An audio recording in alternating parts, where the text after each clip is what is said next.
I'm here just to experience the whole thing, see the pomp and the circumstance, and just to be here and get the feeling of the crowd and the excitement. I love it.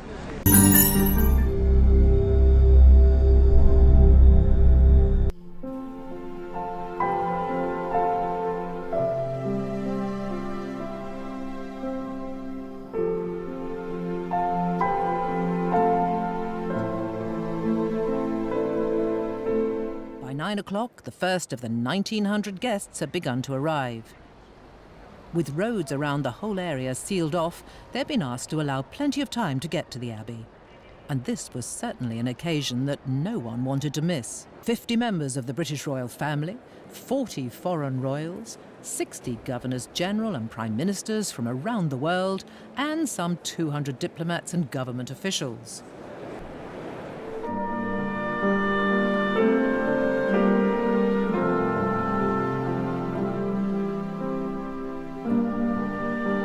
After a few last words of advice from the Dean, William and Harry began the long walk up the aisle, nodding greetings to the assembled guests as they went.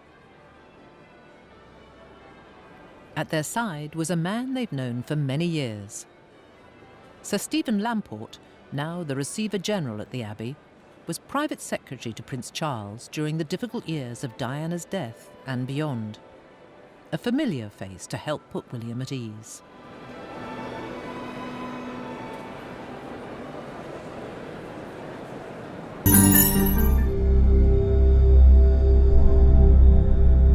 The Rolls, a 1950 model which was presented to the Queen when she was Princess Elizabeth, made its way through the arch and into the tilt yard. The state trumpeter marked the departure of the Queen and Duke from Buckingham Palace. The huge crowds must have reminded them of the scenes at the Golden Jubilee celebrations 9 years earlier, when 1 million people thronged around the palace to mark the 50th anniversary of the Queen's reign. Today, though, they were proud grandparents above all else, and happy to let William and Catherine take centre stage.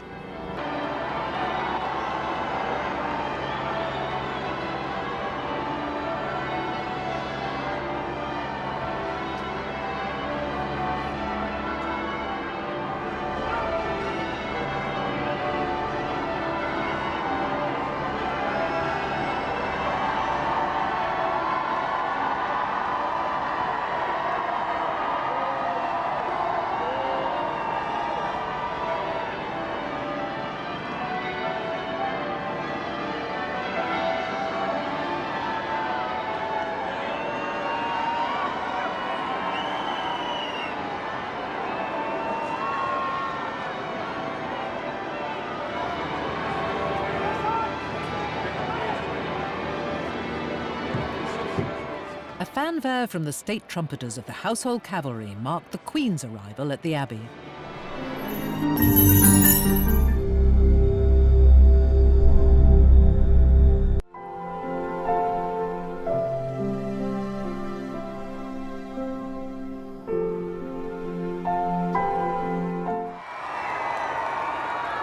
The crowds went wild. They loved what they could see. But we would all have to wait for the full impact of the dress until the bridal car reached Westminster.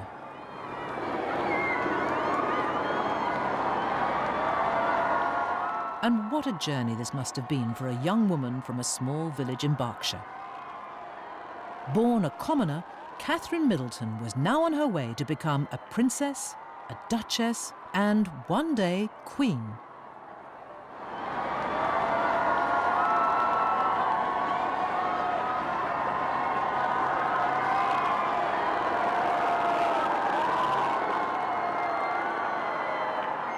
As the cheers and screams sounded around her and a forest of flags were waved, she seemed for all the world born to this role. Calm, composed, and gloriously happy.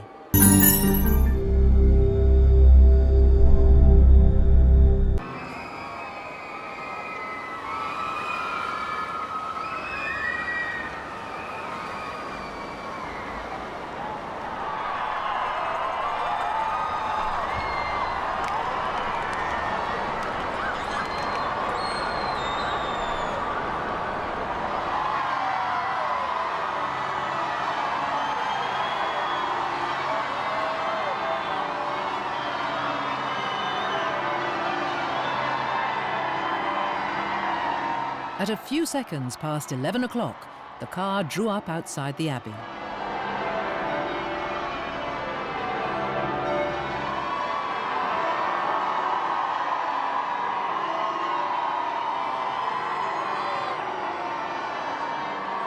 Catherine's bouquet was designed to complement her gown, and it was full of meaning. The lily of the valley signify happiness, the sweet William, not only her husband-to-be, but gallantry. Hyacinth represent constancy in love, and ivy, fidelity. There was also a traditional stem of myrtle, the emblem of marriage, from a plant grown by Queen Victoria, and a sprig from the myrtle plant used in the Queen's wedding bouquet in 1947.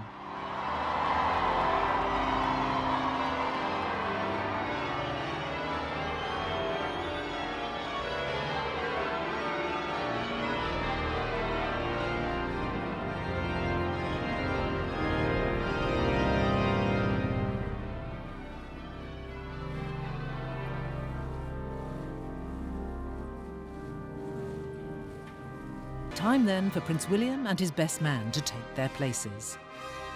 They'd been waiting in a small private area behind the high altar.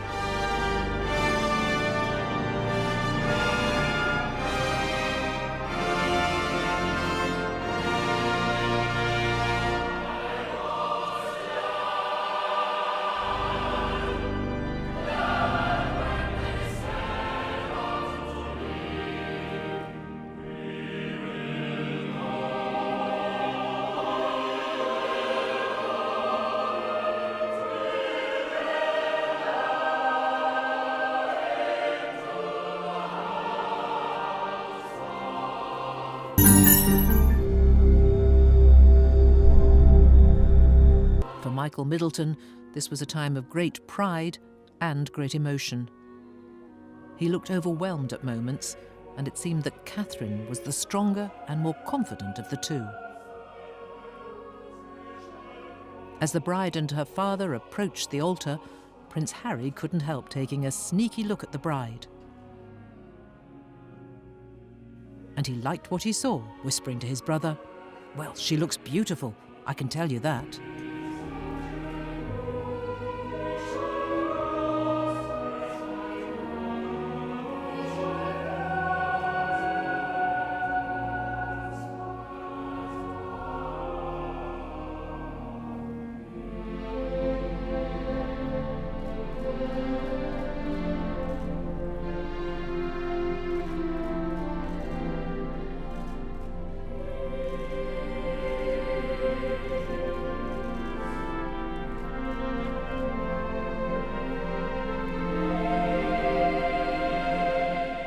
At last, a chance for William to see his bride and appreciate just how stunning she looked.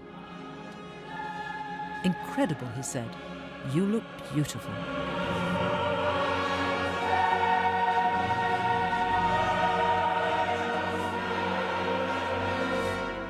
And a light-hearted word for his soon-to-be father-in-law, along the lines of, it was meant to be a small family affair.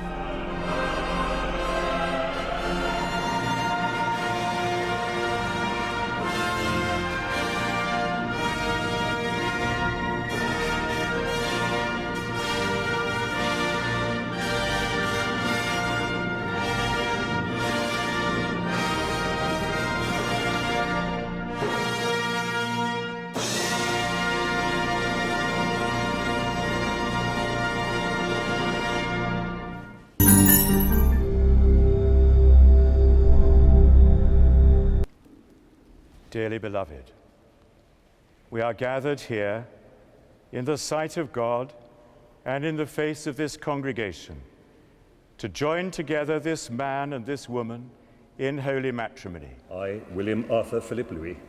I, William Arthur Philip Louis. Take thee, Catherine Elizabeth. Take thee, Catherine Elizabeth. To my wedded wife. To my wedded wife. To have and to hold from this day forward. To have and to hold from this day forward. For better, for worse. For better, for worse. For richer, for poorer. For richer, for poorer. In sickness and in health. In sickness and in health. To love and to cherish. To love and to cherish. Till death us do part. Till death us do part. According to God's holy law. According to God's holy law. And thereto I give thee my troth. And thereto I give thee my troth.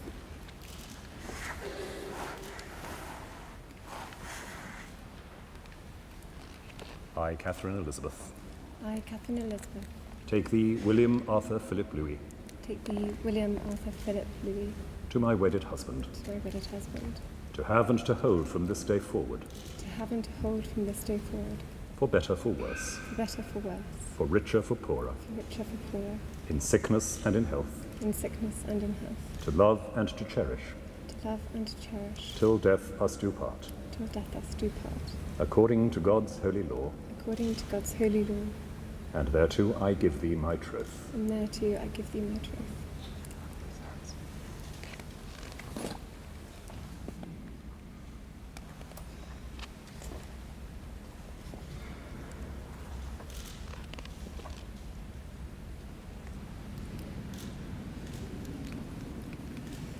With this ring I thee wed, With this ring I thee wed. with my body I thee honour, With my body I thee honour. and all my worldly goods with thee I share. And all my worldly goods with thee I share. In the name of the Father, In the name of the Father, and of the Son, and of the Son, and of the Holy Ghost. and of the Holy Ghost. Amen. Amen.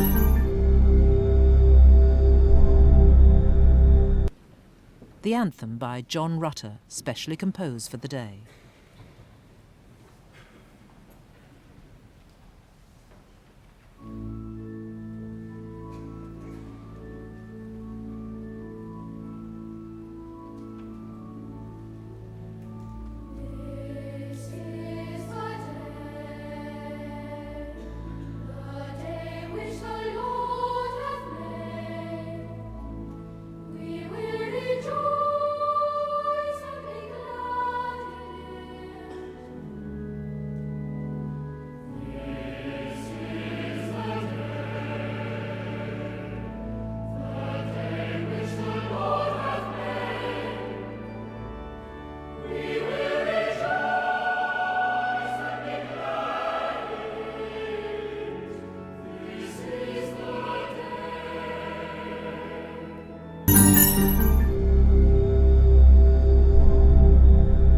Marriage is intended to be a way in which man and woman help each other to become what God meant each one to be, their deepest and their truest selves. Many people are fearful at the prospects for our world, but the message of the celebrations in this country and far beyond its shores is the right one.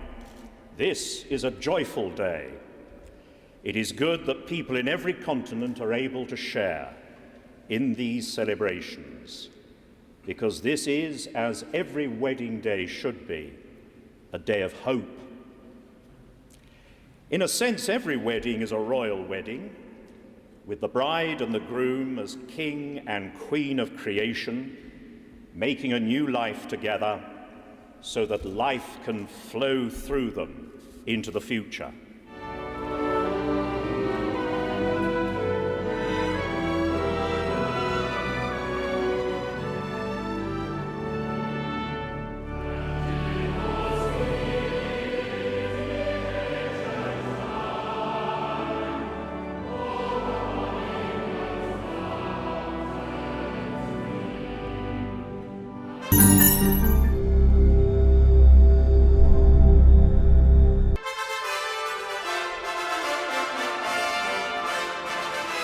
Trumpeters from the central band of the RAF sounded an accolade to the newlyweds.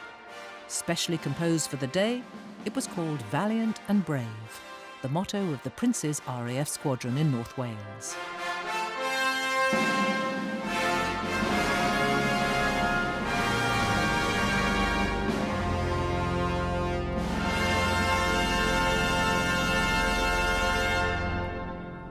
Catherine, now Her Royal Highness the Duchess of Cambridge, curtsied low to her grandmother-in-law, the Queen, who welcomed her into the family with a warm smile.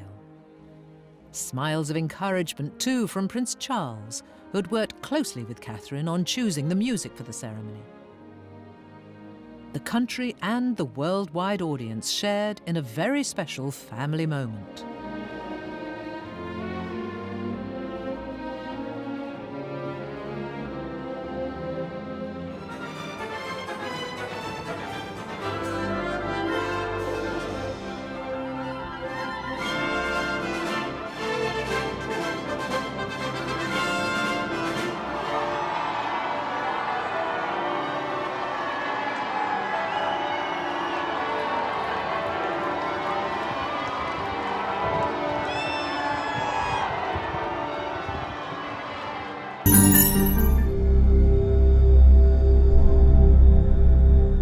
the new Duchess needed a reality check to confirm that life had now changed forever, perhaps the site of the 1902 state landau, built for King Edward VII, provided it.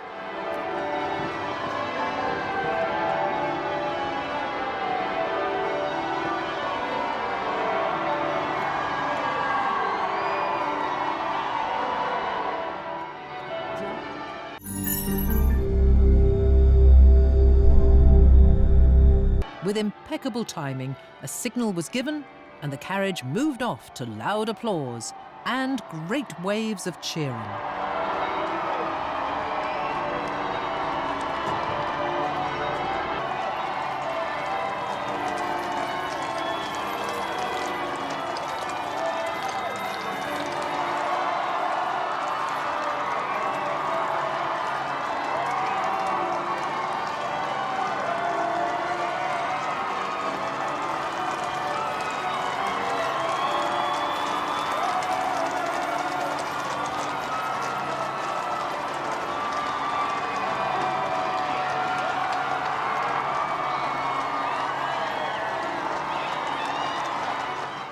At the Abbey, the Queen seemed animated as she chatted with Carol Middleton and the Duchess of Cornwall.